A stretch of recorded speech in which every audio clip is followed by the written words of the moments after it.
Hello friends, ഇന്ന് വെള്ളിയാഴ്ച ആണെന്നുള്ള കാര്യം എനിക്ക് മറന്നുപോയി.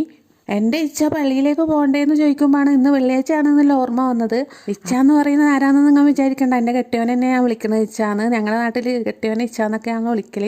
അപ്പം തന്നെ ഞാൻ കോഴി ഓർഡർ ചെയ്ത് വരുത്തിച്ചു, കഴുകി വൃത്തിയാക്കിയിട്ട് അതിലേക്ക് ഉപ്പ്, മഞ്ഞൾപ്പൊടി, മുളക് പൊടി, ചെറുനാരങ്ങ നീര്, ഇഞ്ചി വെളുത്തുള്ളി പേസ്റ്റ്, കോൺഫ്ലവർ പൊടി ഇതൊക്കെ ചേർത്ത് നന്നായിട്ട് മസാല പിടിപ്പിക്കാൻ വെച്ചിട്ടുണ്ട്.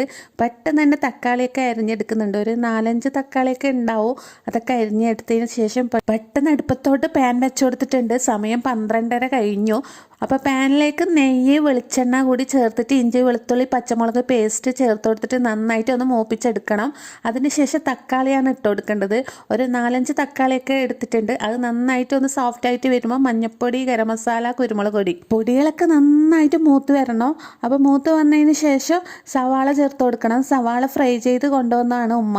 അപ്പോൾ എനിക്ക് പണി കുറച്ച് കുറവായി കിട്ടാൻ വേണ്ടി ഒരു 1/2 കിലോനോളം സവാള നല്ലപോലെ ഫ്രൈ ചെയ്ത് കൊണ്ടുവന്നതാണ്. അപ്പോൾ ആ സവാള കൂടി ചേർത്ത് കൊടുത്തിട്ട് കുറച്ച് തൈരും കൂടി ചേർത്ത് കൊടുക്കണം. എന്നിട്ട് കുറച്ച് മല്ലിയിലയും കൂടി ചേർത്തിട്ട് പിന്നെ നമ്മൾ ഫ്രൈ ചെയ്ത് വെച്ച കുറച്ച് ചിക്കൻ ഉണ്ടല്ലോ, ഫ്രൈ ചെയ്ത് വെച്ചിട്ടില്ല, ഫ്രൈ ചെയ്ത് ലൈവായിട്ട് ഇടുന്നതാണ് ഞാൻ.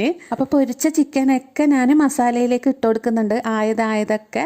അപ്പോൾ ലോ ഫ്ലെയിമിൽ വെച്ചിട്ട് ആ ചിക്കൻ്റെ നീരൊക്കെ ഒന്ന് ഇറങ്ങി കിട്ടണം. അപ്പോൾ ലോ ഫ്ലെയിമിൽ വെച്ചിട്ട് ലാസ്റ്റ് കസൂരി മെത്തിയും കൂടി ഇട്ടിട്ട് അങ്ങോട്ട് മാറ്റി വെക്കാം. നമ്മളെ മസാല അങ്ങോട്ട് റെഡി ആയിട്ടുണ്ട്.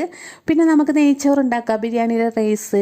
അപ്പോൾ റൈസൊക്കെ ഉണ്ടാക്കാൻ എല്ലാവർക്കും അറിയാമല്ലോ, ഞാൻ പ്രത്യേകിച്ച് പറയേണ്ട ആവശ്യമൊന്നും ഇല്ലല്ലോ.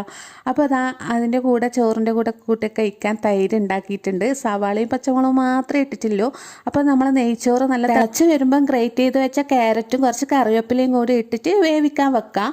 അപ്പോൾ ആ വേഗണ സമയം കൊണ്ട് നല്ല വിശപ്പുണ്ടായിട്ടുണ്ടായി. അപ്പോൾ ഉമ്മ കൊണ്ടു തന്ന നല്ല ഉണ്ണിയപ്പം ഉണ്ടായിരുന്നു.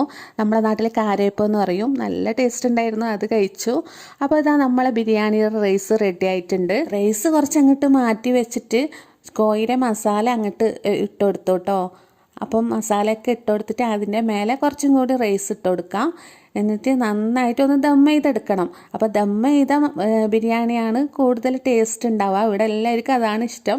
കുറച്ച് ഗരം മസാലയും മല്ലിച്ചപ്പും ഒക്കെ ഇട്ടിട്ട് ദം ചെയ്യാൻ വെക്കാം. അങ്ങനെ ഒരു 15 മിനിറ്റ് ലോ ഫ്ലെയിമിൽ ദം ചെയ്തെടുത്തതിന് ശേഷം ഞാൻ മൂടി തുറന്നു കേട്ടോ.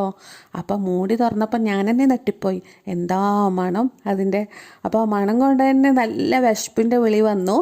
അപ്പോൾ ഇതാ നമ്മളെ ഇന്നത്തെ ചിക്കൻ ബിരിയാണി ഇതായിരുന്നു, കൂടെ നല്ല തൈരും. അപ്പോൾ മോന് അങ്ങോട്ടും ഇങ്ങോട്ടൊക്കെ നടക്കുന്നുണ്ട്. അവന് ചോറ് വേണോ വേണ്ടയോ എന്നുള്ള രീതിയിൽ അങ്ങോട്ടും ഇങ്ങോട്ടൊക്കെ നടന്ന് കളിക്കുന്നുണ്ട്.